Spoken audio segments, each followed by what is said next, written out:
Al foyer di Agrigento del Teatro Pirandello, ecco, si è presentata questa manifestazione, il Torneo della Regione, un torneo importantissimo a livello nazionale, e si è partito proprio da Agrigento.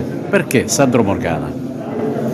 Siamo partiti da Agrigento perché Agrigento è la capitale della cultura, perché riconosciamo che questa provincia ha impianti importanti, molto moderni e che ci danno la possibilità di ospitare bene le rappresentative che verranno.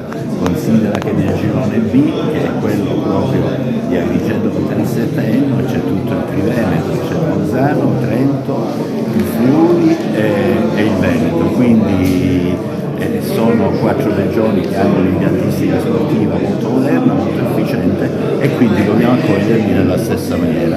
Quindi grazie al sindaco, grazie al comune di Agrigento, grazie per aver fatto questa conferenza stampa nel foyer del Teatro Pirandello, che è veramente di grande prestigio. Speriamo che partendo da qua tutto vada veramente bene. Sindaco, e allora partire da Agrigento è principalmente un onore, specialmente si registreranno moltissime presenze, si parla di 2000 presenze a livello Sicilia, quindi questo è anche un altro traguardo eccezionale per la LND Sicilia. Sì, ringrazio il Presidente Sandro Morgana per aver voluto fortemente organizzare questo evento, un evento unico, perché ci saranno tutte e 20 le regioni italiane che, con le loro rappresentative, che giocheranno qui in Sicilia.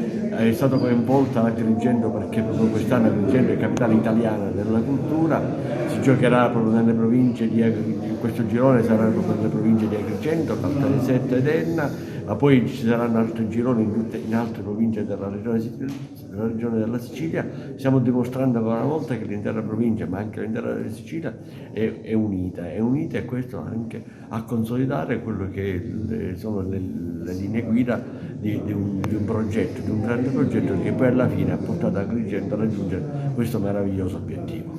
In un momento di crescita per la Sicilia questo è un avvenimento sicuramente molto propizio e bello anche da seguire. Sì, un momento di crescita, anche perché noi abbiamo, come dire, ci occupiamo di sport, ci occupiamo di sociale, ma vogliamo fare anche grandi eventi, quindi questo è un grande evento. Un altro anno faremo un altro grande evento sulle spiagge con dietro il nostro marchio di Sabbie di Sicilia, dopodiché ci candideremo ad ospitare il torneo delle regioni di calcio a 5 alla fine del quadriennio, quindi insieme sport, insieme con il nostro impegno sociale, il nostro impegno di solidarietà e quindi anche la promozione di grandi eventi. Tutto questo è nel DNA del Comitato regionale, lo stiamo facendo con tanto impegno. Quindi tanta carne al fuoco allora ci aspetta. Tante cose da fare, tanto